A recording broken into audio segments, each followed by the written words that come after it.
Lucifer, el orgullo y la soberbia. Lucifer, quien era la más hermosa de todas las criaturas celestiales, sucumbió al pecado del orgullo a causa de sus extraordinarios dones. Su inmensa soberbia lo llevó a considerarse un igual a Dios, lo que lo impulsó a liderar una rebelión en contra de su propio Creador. Para lograr su cometido, este ángel maligno utilizó engaños y convenció a otros ángeles para que se sumaran a su causa. De esta manera, el conocido como padre de la mentira logró poner de su lado la tercera parte de los seres angelicales del cielo. Las fuerzas que Lucifer había corrompido se enfrentaron a los ejércitos del arcángel Miguel, y el universo entero se estremeció con esta gran batalla que definiría el destino de todo. Finalmente, los demonios fueron vencidos por las huestes angélicas de Miguel. Los rebeldes fueron expulsados del cielo y arrojados a las profundidades de la tierra, al infierno. Desde entonces, Lucifer y los demás príncipes infernales se dedican a intentar arruinar la obra de Dios. Debido a su orgullo desmedido, a Lucifer se le asocia con el pecado capital de la soberbia. Se dice que estos demonios y ángeles caídos aguardan los tiempos previos al regreso de Cristo, momento en el que, a través del anticristo, tomarán el control del mundo para lanzar una nueva ofensiva contra las fuerzas del Creador. Azazel, la ira y la corrupción. Azazel fue uno de los ángeles que se rebeló contra Dios. Originalmente era un ser de gran belleza, pero su hermosura se corrompió tras su caída.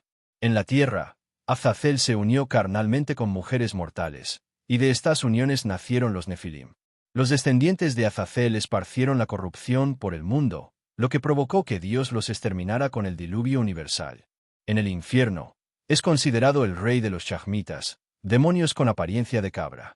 Azazel, quien una vez fue un ángel, se convirtió en el archidemonio que personifica el pecado de la ira. Se cree que cuando una persona cae bajo su influencia, tiende a practicar la idolatría. Belfegor, la pereza y la inacción. A este demonio se le identifica con la pereza.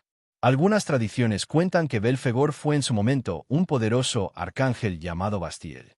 Sin embargo, cuando Lucifer organizó la rebelión en el cielo, él optó por no unirse a los rebeldes, pero tampoco apoyó al ejército de los ángeles leales a Dios.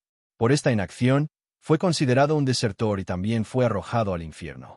Santo Tomás de Aquino argumentaba que los pecados derivados de la ignorancia surgen de la pereza, pues por influencia de Belfegor, el ser humano prefiere evitar el esfuerzo, y como consecuencia, no alcanza la verdadera sabiduría. A este demonio se le suele representar sentado en una letrina, que utiliza como su trono infernal, y recibe sus heces como ofrendas. Belcebú, la gula y el señor de las moscas. Belcebú es un demonio vinculado con Baal, un antiguo dios semítico de la fertilidad, y con Zebut, el dios de las moscas. Esta combinación dio origen a Belcebú, el demonio de las pestilencias.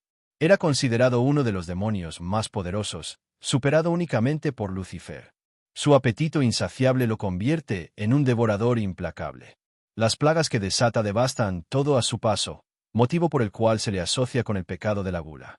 El señor de las moscas atormenta a las almas en su camino al infierno con enjambres que acosan a sus víctimas sin descanso. Asmodeo, la lujuria y el desorden. Asmodeo es uno de los demonios más poderosos del infierno y está directamente asociado con el pecado capital de la lujuria. Fue él quien incitó a los habitantes de Sodoma a la depravación, lo que provocó que la ciudad fuera destruida por la ira divina.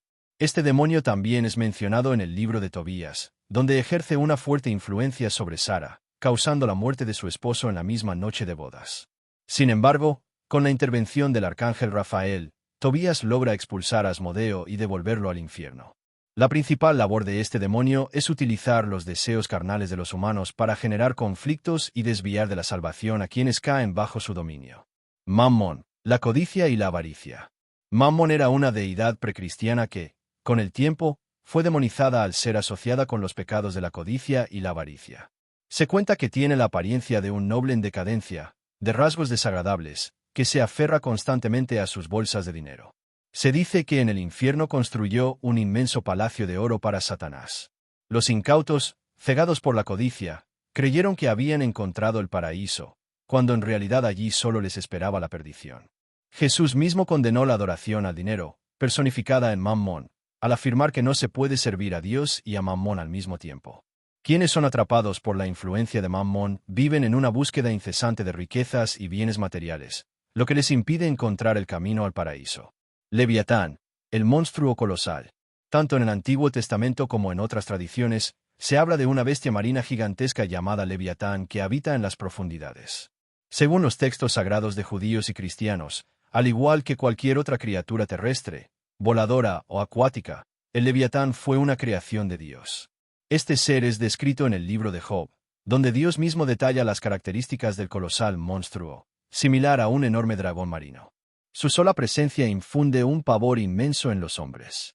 Nadie es tan audaz como para atreverse a despertarlo, pues la idea de vencerlo es completamente ilusoria.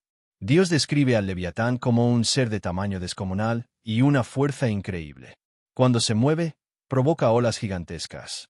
Su temible boca exhibe unos dientes aterradores, y su espalda está protegida por hileras de escudos tan juntas que ni el aire puede pasar entre ellas. El aliento del Leviatán emite destellos de luz, fuego sale de su boca y humo de sus fosas nasales.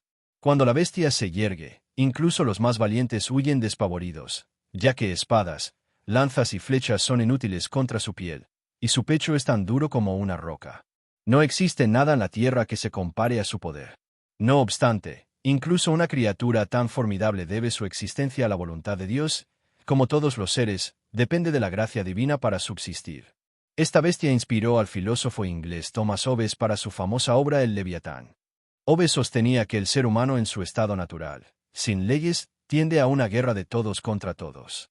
Para poner fin a ese caos, es necesario un pacto social en el que todos cedan parte de su poder a una figura de autoridad absoluta, el Estado. Por el inmenso poder que esta figura ejerce sobre los individuos, Hobbes la compara con el gigantesco monstruo bíblico.